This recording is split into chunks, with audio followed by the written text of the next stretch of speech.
This video is part 2 of my series of sweat soldering silver. Part 1 video covered sweat soldering sheet on sheet. This video will cover sweat soldering wire to wire and wire to sheet. I'll show you common sweat solder joints that you will use often in your jewelry projects. These techniques will save you time in the speed of soldering, the ease of solder placement, and leave you with very little extra cleanup. I'm Greenwood, and welcome to my studio.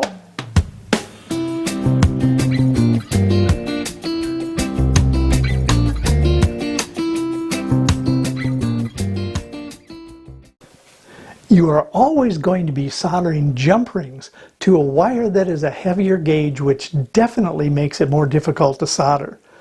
I will use a sweat soldering method to solve this everyday problem. Same thing with ear posts to heavier wire or sheet silver. Ear posts are super thin and can melt easily. Don't forget that decorative wire that needs to be soldered to a mirror finished sheet. How can you solder these joints without a lot of hassle and extra cleanup and polishing? Sweat soldering. Let's get soldering. The technique of sweat soldering wire to wire and wire to sheet follows the same basic procedures as sheet to sheet sweat soldering. The solder is sandwiched between the two pieces of metal. The metal is heated and the solder melts, soldering the two pieces together. You can definitely tell the difference between the size of these wires. The forged wire is much larger than the jump ring. And this is where our sweat soldering technique is going to come into play.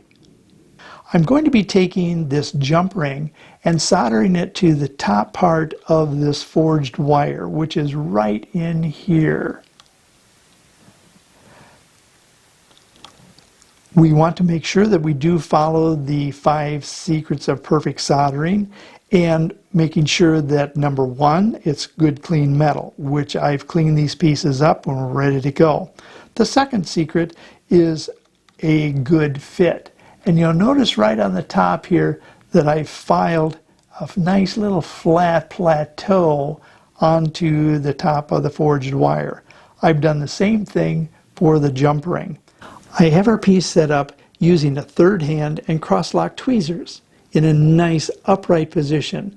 We want to solder the jump ring right on top of this piece, and in a normal solder job we would set this up with a cross-lock tweezers and a third hand and set it right on top of here, flux it up, burn off our excess flux, place the pallion, and then heat it up, and hopefully not overheat the jump ring and melt the jump ring or have all the solder flow up onto the jump ring.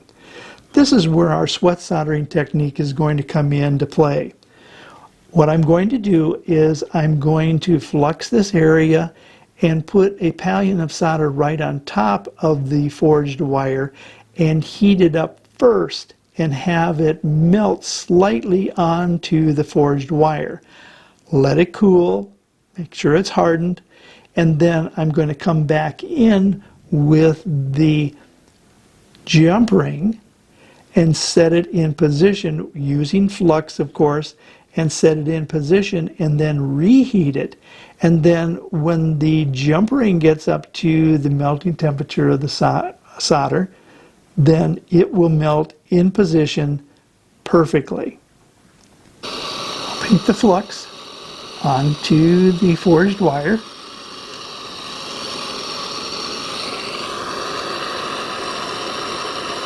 Heat it up to burn off the excess flux and the excess water. It'll start bubbling and boiling, and then it'll lay down flat.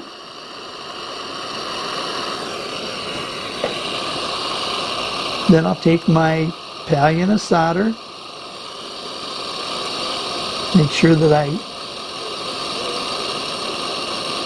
put some flux on it, warm the piece,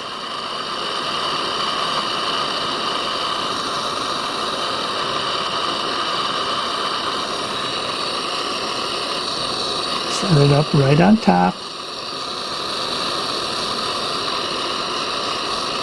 And watch it very, very carefully.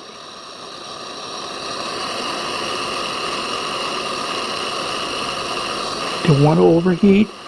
Just want to heat it enough so it just starts to melt onto the forged wire. Right now. Right there. Now I've fluxed the jump ring, and I'll put it right in position here. Burn off that excess flux. Evenly heat the two pieces, making sure I concentrate. And there it melts. Perfect. As you can see, it did not take very long to solder that joint together, simply because I already had the solder melted onto the large forged wire and it was already adhered to it. So then when I came in with the jump ring, which is much, much smaller and will heat up much quicker, and I concentrated my heat right on the solder joint, the jump ring heated up very quickly and was able to melt the solder and flow into the joint and solder the two together very successfully and very easily. Here's our piece right out of the pickle, and as you can see, it's a perfect solder joint. There's no extra flowage out onto the forged wire. All the solder stayed right on top of the forged wire and soldered the jump ring on perfectly. It also filled in the solder joint on the jump ring, and so it did extra duty. It was great because we didn't have to balance the jump ring on top of the wire. We didn't have to balance the pallion in position on top of the wire, and it just went much, much quicker and smoother and cleaner than it would be with conventional soldering. Let's solder a little bit more difficult wire-to-wire sweat solder. We're going to solder this ear post, which you can see is extremely small gauge wire, to this basic ear ring. And this ring here is 14 gauge square sterling.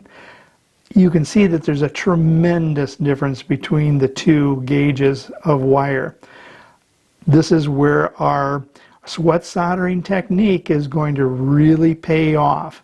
We'll put on our flux on the back of the ear ring, zoom in on it, and burn off the excess water. You can see that it does bubble and boil. Put just a little bit more flux in and burn off the excess flux.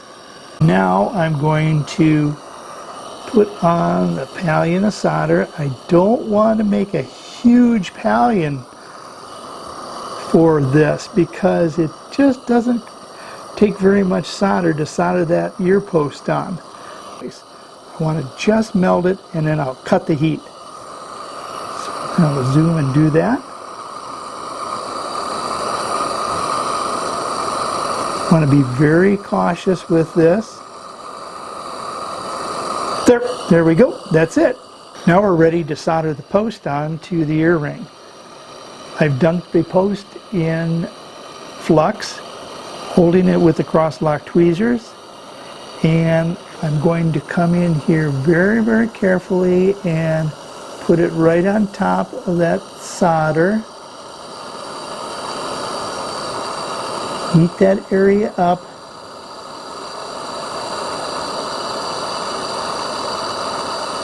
And then the post will heat up and melt that, and that's it right there. That's all I had to do to make sure that that was soldered. You can see that that solder job went very quickly because we had the metals prepared and the solder prepared properly in advance. We were able to melt the solder onto the 14 gauge wire first and then concentrate on the ear post.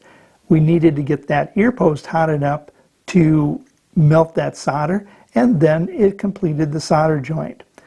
If we had done it a conventional way, we'd have to be balancing the ear post with a third hand and cross-lock tweezers, trying to balance a pallion of solder up against here. And then again, we'd have to heat up both pieces of metal exactly evenly. And with this much difference in gauge of wire, it's very difficult to do that. And your chances of melting the ear post or having all the solder flow up onto the ear post are a big percentage, a high percentage.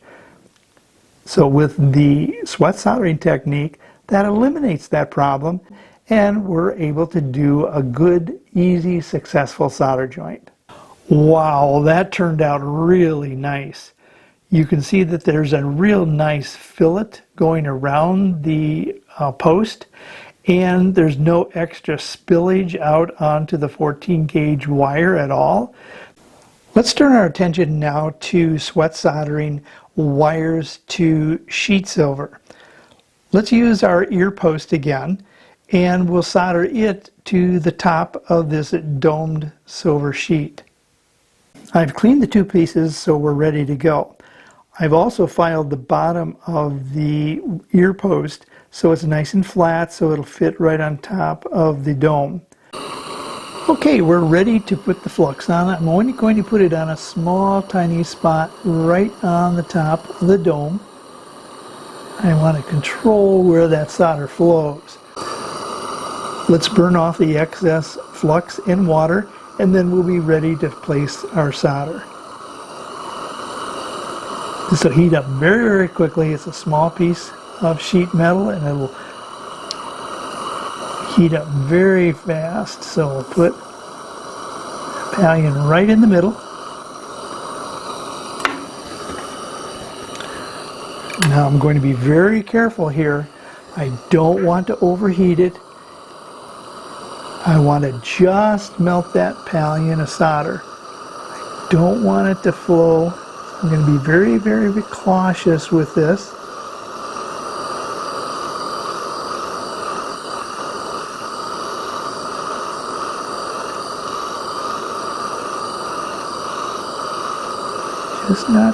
I don't want to overheat it.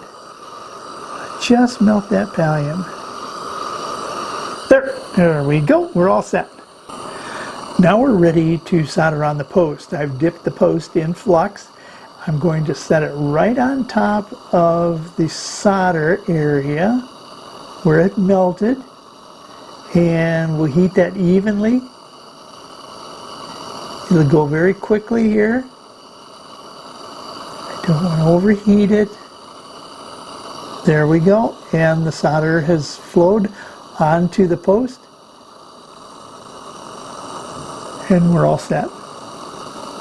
Here's our piece right out of the pickle, and as you can see that it's a real nice smooth solder joint where the sheet metal and the ear post came together. Let's solder something a little different now, but something that you're going to be using quite often in your jewelry projects. This is a decorative wire soldered onto sheet metal. I've taken the decorative wire, tapped it down onto the bench to make sure it's nice and flat, and I've also put it on emery paper and rubbed it back and forth to make sure that the whole back is completely flat and smooth, and that it fits onto the sheet metal disc perfectly all the way around. So we have our good fit. We'll paint our piece with the flux and burn off the excess flux and the excess water, and then we'll be ready to place our pallions. I've placed all the pallions onto the wire. I want to slowly heat it up, make sure that they stay in place, because the pallions had a little flux on them too. It's going to bubble and boil. Need to burn off that excess water in that flux. Watching those pallions, making sure that they stay on that edge of the wire. I don't want them to go down the side.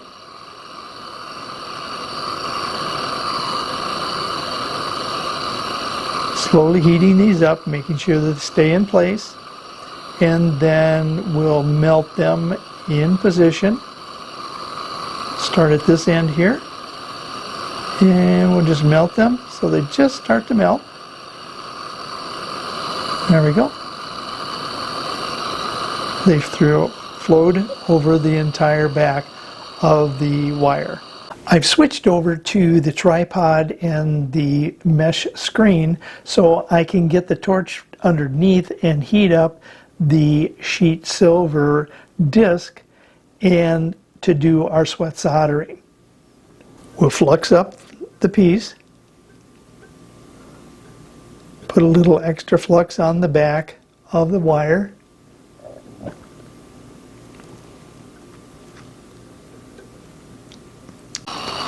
Now we have it fluxed and in position. Come from underneath with the torch. Burn off the excess flux in the water.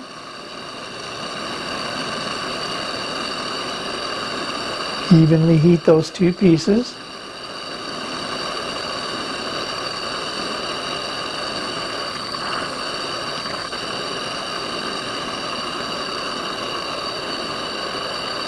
The flux is starting to lay down now, so the solder will be melting soon. Watch those edges. And our solder is thinking of melting.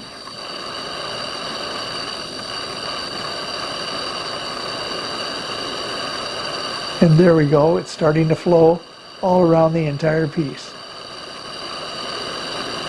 As you have learned, sweat soldering can be a great addition to your soldering tool belt.